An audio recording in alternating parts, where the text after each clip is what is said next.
Hello and good evening. It's a Tuesday and you are watching Newsplus right here on ZTN Prime. Thank you so much for joining us. My name is Faith Nyode. Here are stories making the headlines tonight. President Mnangagwa is expected to officially open the 2026 edition of the SADC Sustainable Energy Week, which kicks off in Victoria Falls next week. We give you that story and other highlights from today's post-cabinet briefing. Gender-based violence is fast becoming a national crisis, with reports that Zimbabwe is losing nearly 4% of its gross domestic product to GBV. A new wave of bedbug infestation has affected Mbari residents once more. Our crew visited the area earlier. We'll give you that report. And in sports, the Chevrons have qualified for the Super 8 stage after the match with Ireland was abandoned due to the rains.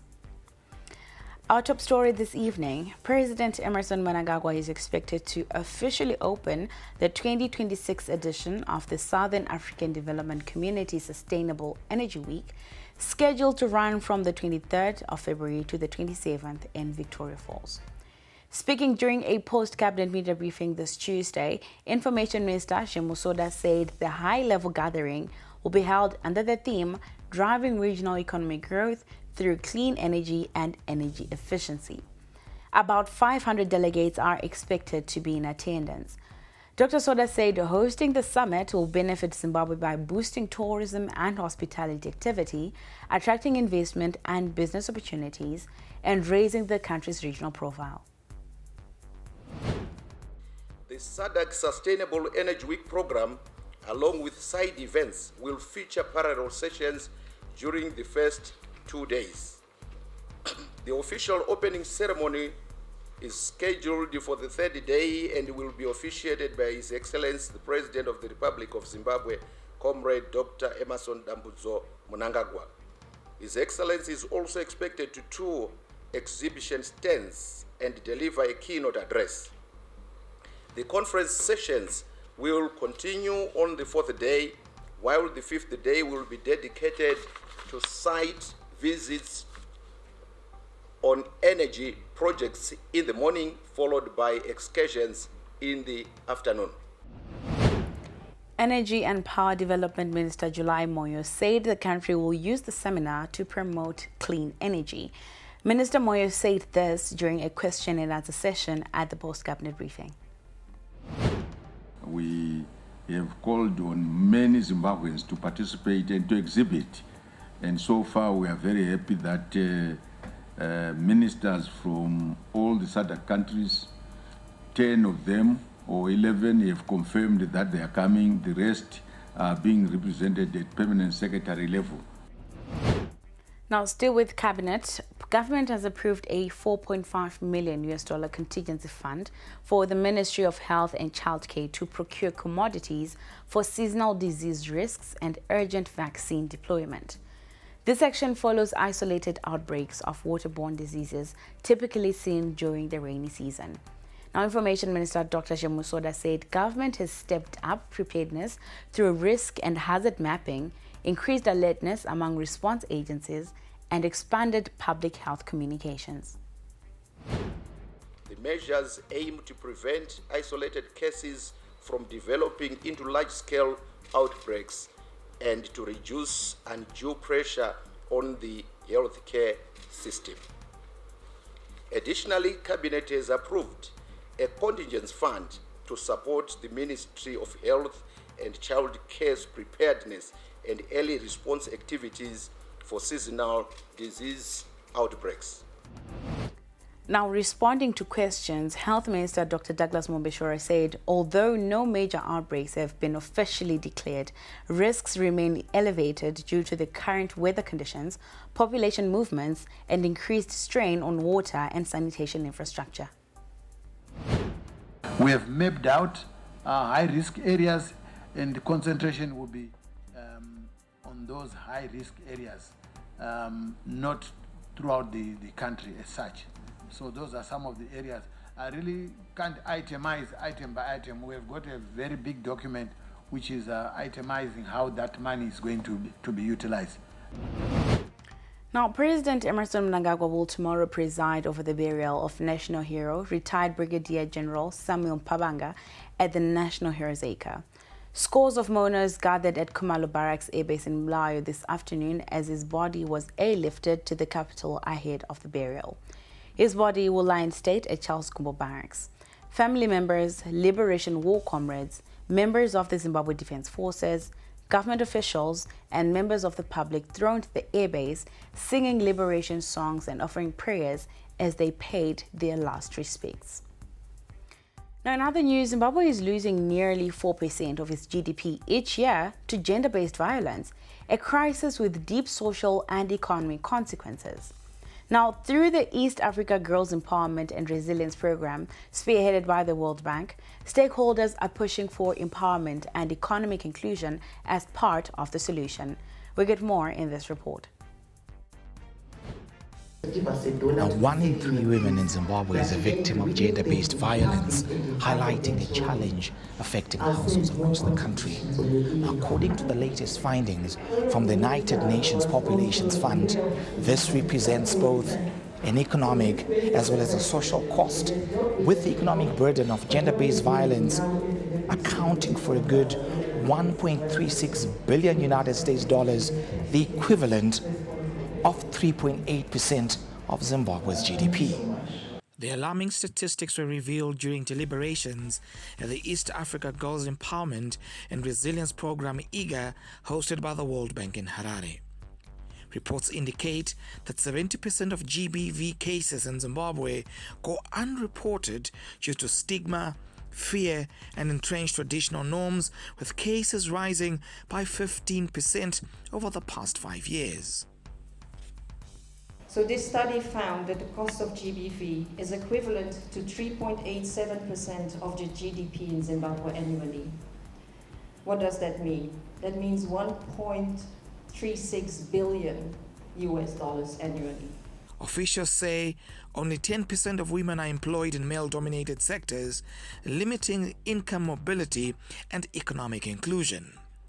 The $832 million IGA program seeks to support 2 million girls and women across East and Southern Africa, improving education, retention, productivity, and health outcomes.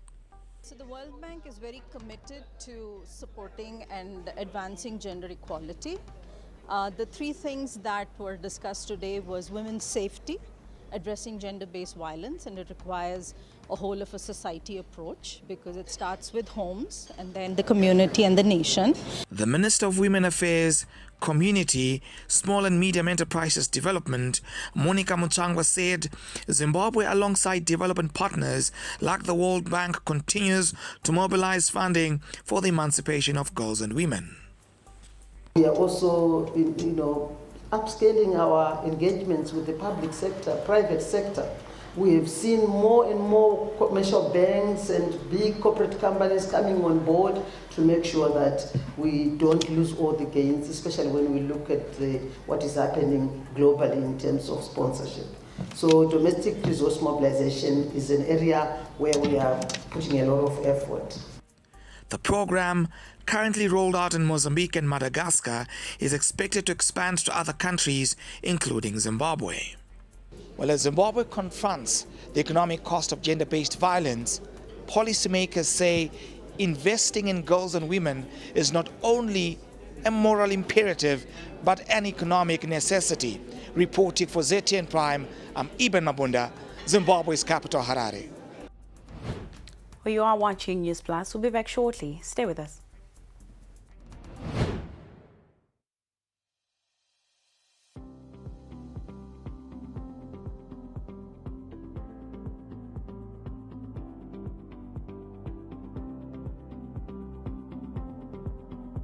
The Ministry of Home Affairs and Cultural Heritage wishes to sincerely apologize to the public for intermittent challenges currently being experienced at some of our provincial, district and sub-registry offices regarding the issuance of civil registry documents. This is on account of the shortage of required stationery. Treasury has released some funds for procurement of the required stationery and other goods and services. the ministry remains committed to the restoration of normal service to the public.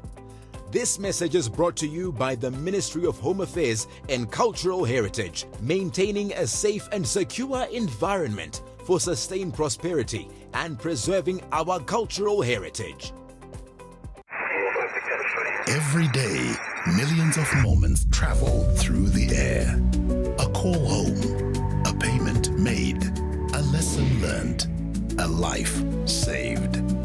But behind each moment is something steady, something quiet, unseen, unshaken, powering connection, supporting lives. This is Econet Infraco, Zimbabwe's largest private infrastructure group, comprising towers, power, and real estate. We build and operate the essential systems that hold the country together with scale, certainty, and purpose. We bring together three powerful engines of progress under one roof. Towers that carry the signal, clean energy that keeps it alive, and foundations that hold it all in one place. Because behind every connection, every transaction, every step forward, there's a quiet force. Econet Infraco, built for resilience, designed for growth.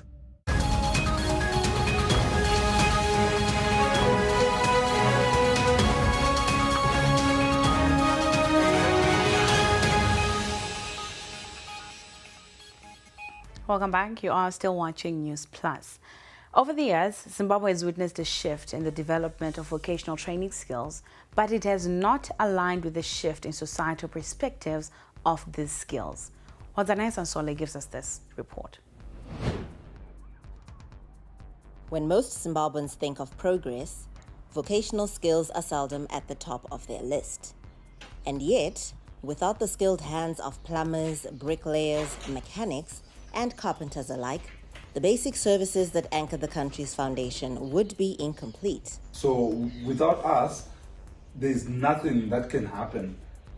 There's no development that can happen. Because if you look at the roads that are being constructed, it's because of Mabasa Emaoko. If you look at the cars that are moving around, it's because of Mabasa Emaoko. If you look at the buildings that are being built, it's because of Mabasa Emaoko. That is actually part of the economic development.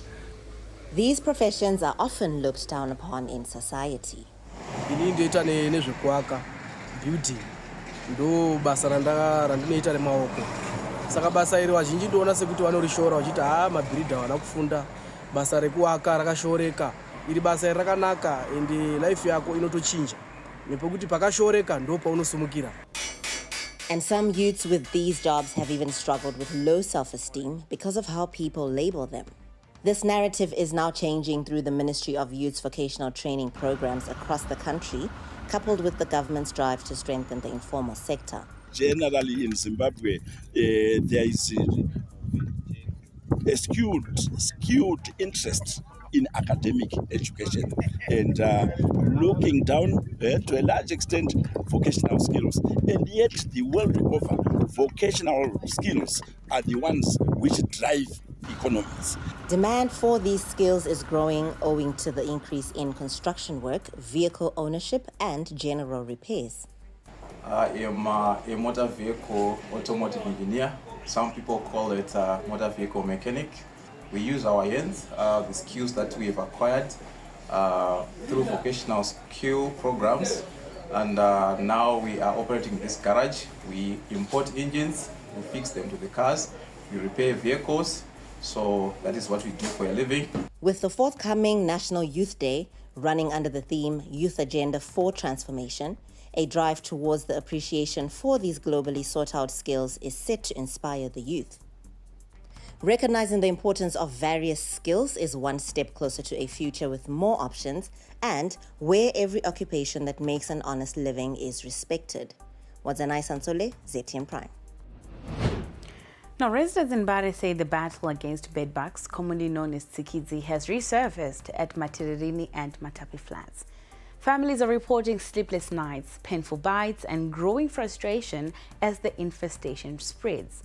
They are now calling on the City Council to urgently fumigate the affected flats before the situation spirals out of control. Our reporter Mirrain Singo visited the area and filed this report. For families living at Matererini and Matapi flats in Mbari, nights have once again become unbearable. Last year, the blood-sucking insects wreaked havoc in these high-rising apartments. Residents say bedbugs are spreading rapidly through the densely populated blocks, invading bedding, clothing and furniture.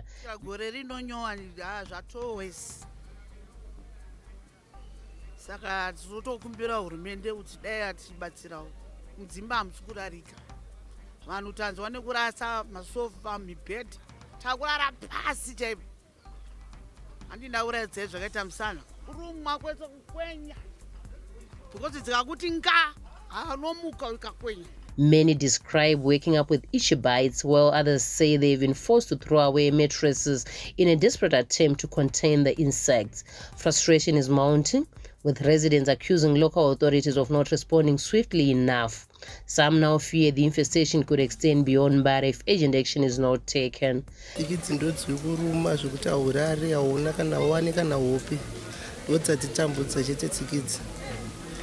Kashuviro yedu tichida kuti tigadzirirwewo tisarumwa zvedu netsikidzi tiwane hope. Kada kuti urare kudai mwana anenge achingochema kuti tarumwa netsikidzi. Residents here say without immediate fumigation and sustained pest control measures, the bedbug infestation could worsen and potentially spread beyond these flats. Ndofunga dzikambosplayiwa tinomboti patakambosplayiwa zvakamboti nani asi but iye zvezvi dzasumuka futi zvokuti kana makarara dzinonyatsoti tsvarara pamagumbezi chaipo chaipo zvokutoti usiku hamugoni kurara hope munozotorara kwatoedza. In recent years, major cities such as Paris, London and Berlin have also reported a spike in infestations largely attributed to increased global travel and growing resistance to insecticides. Public health experts over the years have expressed concern over the growing burden of these bedbugs, and reports are that some of these bedbugs are already resisting the chemicals that are being used for fumigation. And this is the crisis in Mbare, where residents are having sleepless nights due to the bedbugs. For now, families remain on the edge, hoping swift intervention will restore comfort and safety in their homes. Reporting from Mbare, I'm Mirrain Singo. Now, in other news, Harare Mayor Jacob Mafume says the city has initiated the start of rehabilitation works along First Street, including resurfacing pavements, repairing the tarred road, and improving the street's general outlook. Speaking during a tour of First Street this Tuesday alongside senior city officials, Mayor Mafume said council will also upgrade street lighting in that area. Mafume added that the facelift is expected to be completed within the next 2 to 3 months. Our correspondent Diane Nerera captured the mayor's tour. And we need to restore the city. We saw the dangerous videos of commuter omnibuses moving on First Street, nearly running over people. That is going to be a thing of the past.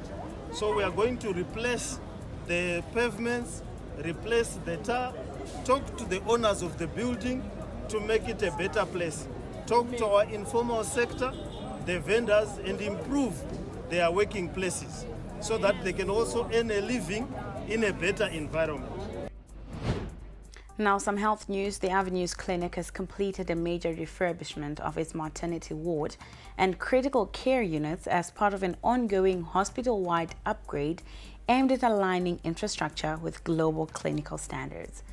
The facility also has a refurbished neonatal intensive care unit as the facility moves to support government efforts to improve neonatal health care. Speaking during a recent tour of the facilities, General Manager Swasisiwe Ndlovu said this was part of efforts to improve health outcomes as the country moves to strengthen health systems. Now, the newly opened maternity ward has been divided into 2 sections to cater for different needs as well as budgets. We are in this bid to refurbish our hospital so that the infrastructure is in line with everything else that we are going. We want to maintain our brand. We want to give patients that home feel. We don't want them to worry about their surroundings. Now, when we come back, we take a look at some business news. This Valentine's month, share the ultimate gift of life. Donate blood and make a profound difference. Visit us in Harare at 53 Mazoe Street, Belgravia, or join us at the second floor, at the Gweri Showgrounds, or in Mashingo, at Haley's and Emsley Close, or at the main post office in Bulawayo, and at our Mutare branch. Give love, give life. Donate blood this February. Donors to receive special surprise tokens of appreciation. This is a people's game. They will be bubbling about this one for weeks and months to come.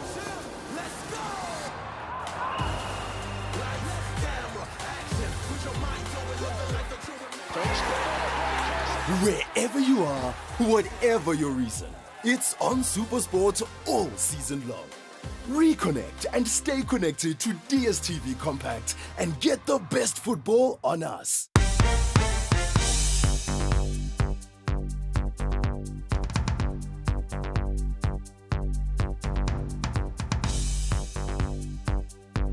Now look at business news tonight. At least $10.6 million is said to benefit over 15,000 farmers in the country's dry regions.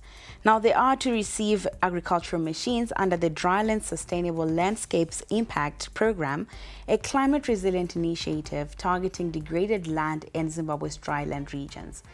The equipment is said to be distributed in the coming months.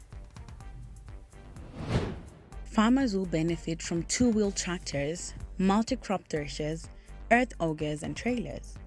A total of 1,050 additional pieces of equipment are to be distributed this year, bringing overall distributions under the program to 1,960 units, including those delivered in 2025.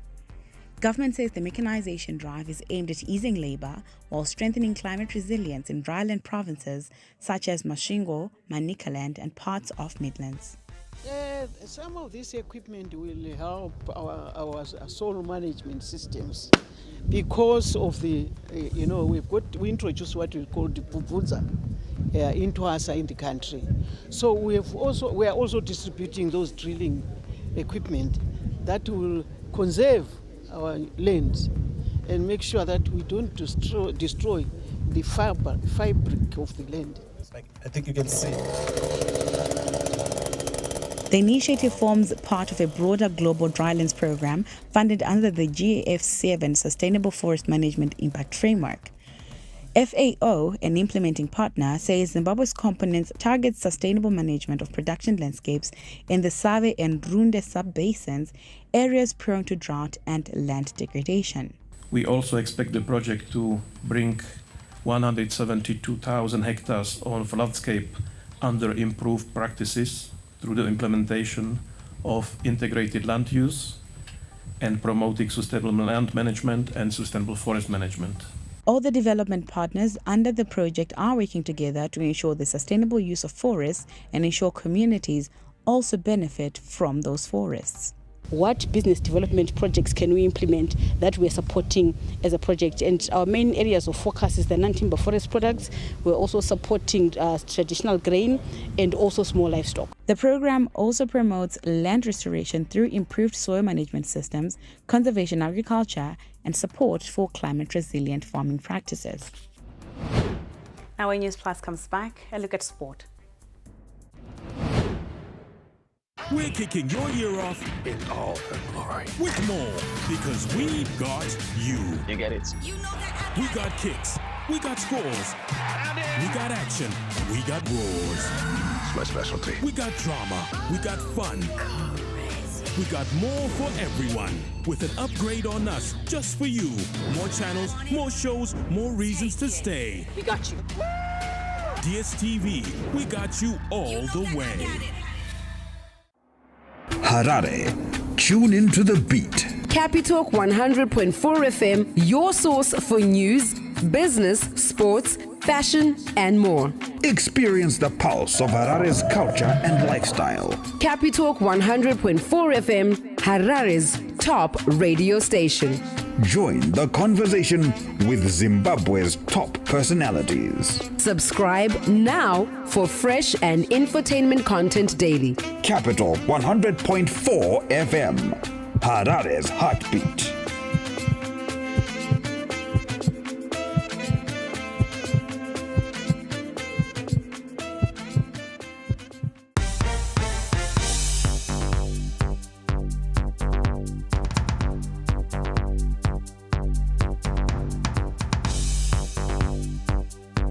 Welcome back. Now we take a look at some sporting news. And in cricket, the Zimbabwe senior men's cricket team has advanced to the Super 8 of the ICC Men's T20 World Cup after their Group B clash with Ireland cricket team was abandoned due to persistent rain. The washout leaves Zimbabwe to 5 points, sealing qualification and eliminating Australia, who remain on 2 points after defeats to Zimbabwe and Sri Lanka. It is also a double celebration for Zimbabwe, which has also secured qualification for the 2028 edition of the ICC T20 World Cup. Now, back-to-back wins in their first 2 games in Group B have transformed Zimbabwe's campaign, highlighted by a stunning upset of Australia that sent shockwaves throughout the cricketing world. After years of inconsistency, Zimbabwean cricket appears to be rediscovering direction and balance.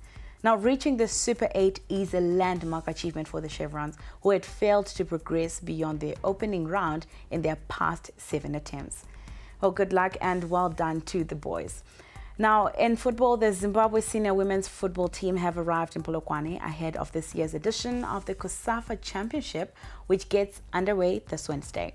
Head coach Stetele Sibanda is banking on the support from those in Polokwane as well as those back home as they aim for a better outing this time around after having failed to make it past the group stages last year. Yeah, I know Polokwane, also we are Zimbabweans here, obviously.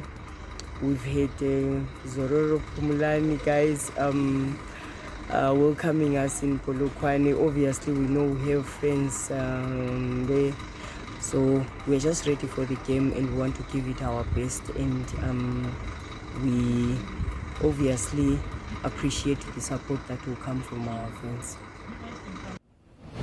Still in sport, the Bonacqua Triathlon Africa Cup enters its 19th consecutive edition next month, with over 20 elite athletes confirmed so far. The annual event is set for Troutbeck Resort in Nyanga, with 14 countries already confirmed participation. The event was launched at a media briefing in Harare, attended by the Deputy Minister of Sport, Emily Jesiah, who commended Triathlon Zimbabwe and its partners for consistency and excellence proven over time. The government of Zimbabwe treasures the role of this event in enhancing Zimbabwe's competitive attractiveness, drawing elite foreign athletes and visitors, and positioning our nation as a reliable destination for high-quality international sport. This event strongly aligns with the national priority of national branding, showcasing. Last year, Zimbabwe had only 1 athlete, with Mandla Mthethwa competing. This time, a bigger pool is expected and will be headlined by top triathlete Andy Kuipers, who will begin her season at the event. Kuipers is one of the Olympic hopefuls and will mark the event as her first step on the road to the 2028 Los Angeles Olympic Games. We're excited as the Zimbabwe Olympic Committee to see Andy coming to start her season in Zimbabwe in front of a home crowd after 2 years absence. And so Andy is on the Olympic Solidarity Scholarship, so she's one of the athletes we're hoping and we're looking to qualify for the upcoming Los Angeles 2028 Olympic Games. And so this Bonacqua Africa Triathlon Cup is one of the first races in her season as she then starts her qualification. And with that, we call it an evening. Thank you so much for joining us. My name is Faith Nyaude. We leave you with the weather forecast. Enjoy the rest of your viewing.